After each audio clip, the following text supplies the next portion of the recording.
Hello everyone, কেমন আছেন আপনারা সবাই? আশা করি সকলেই ভালো আছেন। আমিও সৃষ্টিকর্তার অশেষ কৃপায় অনেক ভালো আছি। আজকে আমি আরেকটি নতুন ব্লগ ভিডিও নিয়ে আপনাদের সামনে হাজির হয়েছি।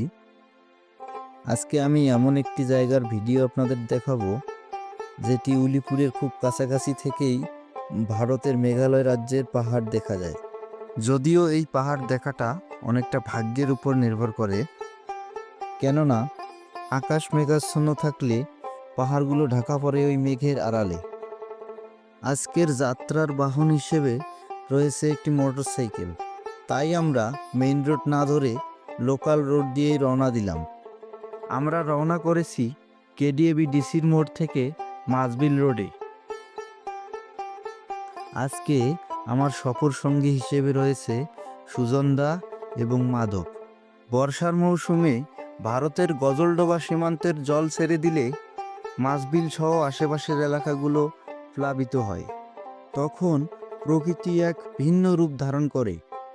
ওই সময়ে এই রোডটা কিশোরগঞ্জের মিঠামইন রোডের মতো দেখা যায়। দেখতে দেখতেই আমরা চলে এসেছি মাছবিল বাজারে। এই মাছবিলের একটি ঐতিহ্য হচ্ছে মহরমের মেলা। মহরমের মেলায় অসংখ্য দোকান এখানে বসে, তার মধ্যে জিলেপির দোকান অন্যতম। নানা দাদাদের কাছে গল্প শুনেছি, এই মহরমের মেলাকে কেন্দ্র করে জারি গান, বাউল গান, লাঠি খেলা এলাকায় এলাকায় বেশ ভালোই জমে উঠত। কালের পরিক্রমায় সেগুলো হারিয়ে গেছে নতুন নতুন টেকনোলজির আড়ালে। গ্রাম থেকে হারিয়ে গেছে তাড়িয়ে বাঁধা, ছিবুরি, গোল্লাছুট এ ধরনের খেলাগুলো। ফুটবল আর ক্রিকেট খেলাটাও এখন অনেকটা বিলুপ্তির পথে। মানুষের জীবন আটকে গেছে যেন রঙিন ডিসপ্লের মধ্যেই। এ যুগের ছেলেমেয়েরা আটকে গেছে অনলাইন গেমিং প্ল্যাটফর্মগুলোতেই। দেখতে দেখতেই আমরা এখন চলে এসেছি মণ্ডলের হাট টু চৌমনি রোডে। এই রোডটাও দেখতে অনেকটা সুন্দর। চরাঞ্চলের মানুষের যোগাযোগের অন্যতম মাধ্যম হিসেবে ব্যবহৃত হয় এই রাস্তাটি। কেননা উলিপুর আসতে যে সময় লাগবে সেই সময়ের মধ্যে কুড়িগ্রাম থেকে ঘুরে আসা যাবে অনায়াসেই। আর এটি হচ্ছে চৌমনি বাজার। চৌমনি বাজার থেকে একটি রাস্তা গেছে হাতিয়া দিকে, একটি গেছে উলিপুর দিকে এবং সোজা রাস্তাটি গেছে রানীগঞ্জের দিকে। আজকে আমরা যে জায়গা ভ্রমণের উদ্দেশ্যে যাব সেটার কথা বলতেই তো আমি ভুলে গেছি। আমরা যাচ্ছি রানীগঞ্জ হয়ে ফকিরের হাটের কালীকুড়া আই বাঁধে। চলতি পথে দেখা হয়ে গেল ঘোড়ার গাড়ির। মরুভূমিতে পণ্য পরিবহনের জন্য অন্যতম বাহন হচ্ছে হলো উট। চরাঞ্চলের মানুষের অন্যতম বাহন হচ্ছে ঘোড়ার গাড়ি। নদীর চরের রুক্ষবালিতে সকল ইঞ্জিন যেখানে বিকল হয়ে পড়ে, সেখানে ঘোড়ার গাড়িই হচ্ছে পণ্য পরিবহনের অন্যতম মাধ্যম। দেখতে দেখতেই কিন্তু আমরা ফকিরেরহাট বাজারে চলে এসেছি। চরাঞ্চল কিংবা আশেপাশের মানুষের কাঁচা বাজার কেনাকাটার অন্যতম বাজার হচ্ছে এটি। চরের কৃষকরা তাদের কাঁচা শাকসবজি বিক্রি করতে এই বাজারেই নিয়ে আসেন। কালীপুরা পার্ক যেতে হলে আপনাকে সোজা না গিয়ে ডান দিকের ওই বাদ রাস্তায় গিয়ে উঠতে হবে।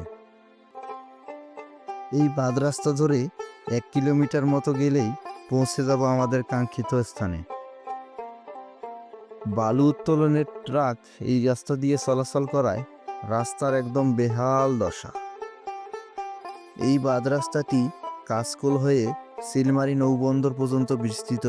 সূর্য অস্ত যাওয়ার ক্রান্তিকালে পূর্বের আকাশে রংধনু আর ছেলেদের ফুটবল খেলা বেশ ভালোই জমে উঠেছে। পাহাড় দেখতে এসে রংধনুর দেখা পাবো এ যেন মেঘনা চাইতেই বৃষ্টি। যেহেতু আমরা সেখানে বিকেলবেলা গিয়েছিলাম, সেখানে পর্যটকও ছিল অনেক। আপনারা চাইলেই আপনাদের পরিবার নিয়ে সুন্দর এই বিকেলের মনোরম পরিবেশে এই জায়গাটি ঘুরে দেখে আসতে পারেন।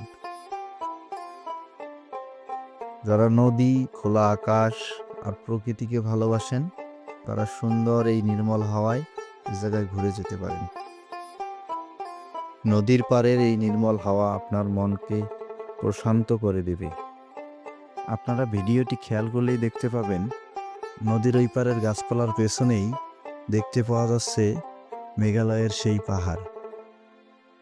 নদী, নৌকা, পাহাড়, রংধনু সবকিছু একসাথে দেখতে পাওয়া যেন পরম সৌভাগ্যের ব্যাপার।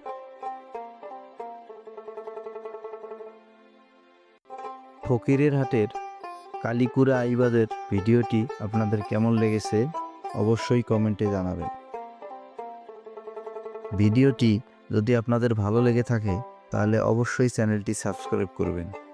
আর যদি ফেসবুক পেজ থেকে দেখে থাকেন তাহলে অবশ্যই পেজটি ফলো করবেন। ধন্যবাদ সবাইকে।